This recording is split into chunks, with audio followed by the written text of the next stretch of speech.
नमस्कार तपाईहरुलाई स्वागत छ टेक्निकल दाजुको नयाँ भिडियोमा। आजको भिडियोमा हामी कुरा गर्ने छौं YouTube को कम्युनिटी पोस्टको बारेमा। तपाईहरुले देख्नु भएको होला YouTube मा विभिन्न युट्युबरहरुले चाहिँ कम्युनिटी पोस्टहरु लगाएका छन्। उनीहरुले विभिन्न किसिमको फोटोहरु, विभिन्न किसिमको अपकमिङ सम्बन्धी भिडियोहरुको सम्बन्धी फोटोहरु लगाएका छन्। तपाईले पनि आफ्नो YouTube च्यानल छ भने तपाईले पनि सिम्पल चाहिँ एकदम बेस्ट खालको कम्युनिटी पोस्ट बनाउन सक्नुहुन्छ। तपाईले इजिली तपाईले यो भिडियोमा स्टेपहरु फलो गर्नुभयो भने सिम्पल तरिकाले चाहिँ यसमा तपाईले कम्युनिटी पोस्ट तयार गर्न सक्नुहुनेछ। सबैभन्दा पहिले भिडियो पुरै हेर्नुहोस्, सब्स्क्राइब गर्नुहोस्, शेयर गर्नुहोस् र तपाईले लाइक बटनमा क्लिक गर्न पनि नबिर्सनु होला।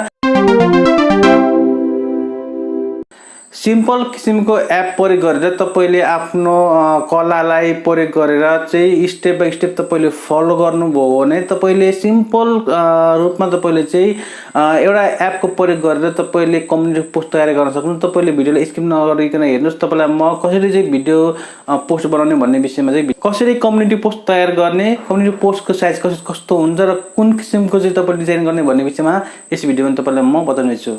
YouTube को लागि कम्युनिटी पोस्ट तपाईलाई बनाउन मन छ भने तपाईले सिम्पल चाहिँ मोबाइल फोनमा तपाईले एउटा एप डाउनलोड गर्नुपर्छ। जुन एप तपाईले पाउन सक्नुहुन्छ प्ले स्टोर। सबभन्दा पहिले तपाईले प्ले स्टोर ओपन गर्नुस्। त्यहाँबाट सिम्पल तपाईले चाहिँ सर्च गर्नुस् पिक्सल्याब भन्ने एप। जुन एप तपाईले पाउन सक्नुहुन्छ फ्रीमा। तपाईले यसलाई कुनै पनि पेमेन्ट गरिराख्नु पर्दैन। तपाईले यो किसिमको आइकन भएको एप पाउन सक्नुहुन्छ आफ्नो मोबाइल फोनमा। तपाईले यसलाई इन्स्टल गर्नुस्। यो एकदम बेस्ट एप हो। तपाईले चाहिँ यसलाई फ्रीमा प्रयोग गर्न सक्नुहुन्छ आफ्नो मोबाइल फोनमा। तपाईले यसलाई इन्स्टल गरेपछि तपाईले यसलाई ओपन गर्न सक्नुहुन्छ। सिम्पल ओपन गरिदिनु तपाईको खोल्छ यो किसिमको इन्टरफेस।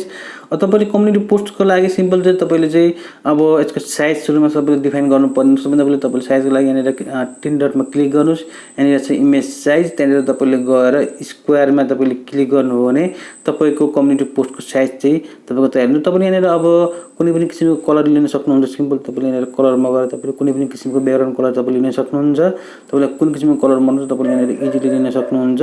त्यहाँबाट तपाईले चाहिँ अब कम्युनिटी पोस्टमा के लेख्न चाहनुहुन्छ तपाईले यहाँनिर प्लस भन्ने आइकनमा गएर सिम्पल तपाईले क्लिक गर्नुभयो भने तपाईको चाहिँ यहाँनिर तपाईले टेक्स्ट लिन सक्नुहुन्छ। तपाईले यहाँनिर फोटोहरु ल्याउन सक्नुहुन्छ। तपाईले स्टिकरहरु ल्याउन सक्नुहुन्छ। तपाईले यहाँनिर शेप्सहरु ल्याउन सक्नुहुन्छ। तपाईले ड्रहरु गर्न सक्नुहुन्छ भने तपाईले डेट टाइमहरु पनि यहाँनिर ल्याउन सक्नुहुन्छ। यहाँनिर तपाईले क्लिक गर्नुभयो भने तपाईको डेट आउँछ। तपाईले डेटलाई पनि तपाईले कुनै पनि कुरा यहाँनिर ल्याउन सक्नुहुन्छ। तपाईले प्लसमा गएर तपाईले यहाँनिर स्टिकरहरु पनि यहाँनिर विभिन्न किसिमको स्टिकरहरु छ। तपाईले स्टिकरहरु पनि तपाईले युज गर्न चाहनुहुन्छ भने तपाईले युज गर्न सक्नुहुन्छ। यहाँनिर विभिन्न किसिमको स्टिकरहरु छन्। तपाईले इजिली स्टिकरहरु युज गर्न सक्नुहुन्छ आफ्नो मोबाइल फोनमा। तपाईले यहाँनिर इमोजीहरु प्रयोग गर्न सक्नुहुन्छ भने त्यहाँनिर विभिन्न किसिमको स्टिकरहरु तपाईले प्रयोग गर्न सक्नुहुन्छ। तपाईले यहाँनिर हरेक किसिमको स्टिकरहरु तपाईले प्रयोग गर्न सक्नुहुन्छ आफ्नो मोबाइल फोनको लागि। म यहाँनिर मेरो YouTube भिडियो थम्बनेलको तपाईलाई डिजाइन गरेर देखाउँछु। त्यही सिम्पल तपाईले यहाँनिर क्लिक गरेर मेरो थम्बनेल छ फ्रम ग्यालेरीमा क्लिक गरेर चाहिँ यहाँनिर सिम्पल चाहिँ मैले यो मेरो थम्बनेल छ यसलाई मैले चाहिँ ओपन गरे। यहाँनिर सिम्पल चाहिँ यसलाई मैले बीचमा यसको साइज मिलाएर तपाईले यसलाई अब 3D मोडलिङहरु यहाँबाट दिन सक्नुहुन्छ। यहाँनिर तपाईको चाहिँ तपाई यो अप्सनमा जानुभयो भने सिम्पल तपाईले यहाँनिर 3D मोडलिङहरु तपाईले दिन सक्नुहुन्छ। तपाईले यहाँनिर तपाईले स्ट्रोकहरु तपाईले लाइनिङहरु दिन सक्नुहुन्छ। तपाईले कुन किसिमको लाइन दिने तपाईले यहाँनिर लाइन यस्तो बढाउन पनि सक्नुहुन्छ भने तपाईले सिम्पल चाहिँ यसमा अब यसलाई रोटेट पनि गर्न सक्नुहुन्छ। 3D मोडलिङ तपाईले दिन सक्नुहुन्छ। तपाईले कुन किसिमको मोडल दिने तपाईलाई मन पर्ने टाइपको तपाईले दिन सक्नुहुन्छ। तपाईले चाहिँ हरेक किसिमको एंगलमा तपाईले यसलाई लान सक्नुहुन्छ। यो तपाईले हरेक किसिमको एंगलमा तपाईले लान सक्नुहुन्छ भने तपाईले चाहिँ कुन किसिमको चाहिँ तपाईले ठिक लाग्छ तपाईले यसलाई तपाईले यहाँनिर टेक्स्टहरु लिएर पनि तपाईले लेख्न सक्नुहुन्छ। यहाँनिर विभिन्न किसिमको तपाईले नामहरु लेख्न सक्नुहुन्छ। YouTube भनेर हरेक किसिमको टपिकमा तपाईले यहाँनिर कुराहरु लेख्न सक्नुहुन्छ। मैले यहाँनिर सिम्पल यो एक्जाम्पललाई लेख्दिए।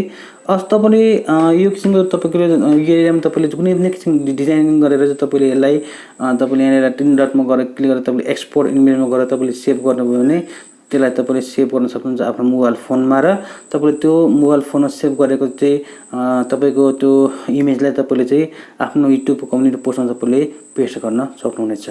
भिडियो कस्तो लाग्यो कमेन्ट बक्समा लेख्न नबिर्सनु होला।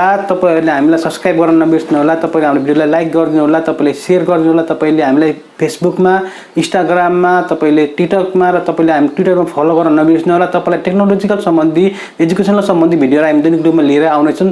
तपाईको साथ र सहमतले हामीले नयाँ भिडियो बनाउने मोटिभेसन मिल्छ।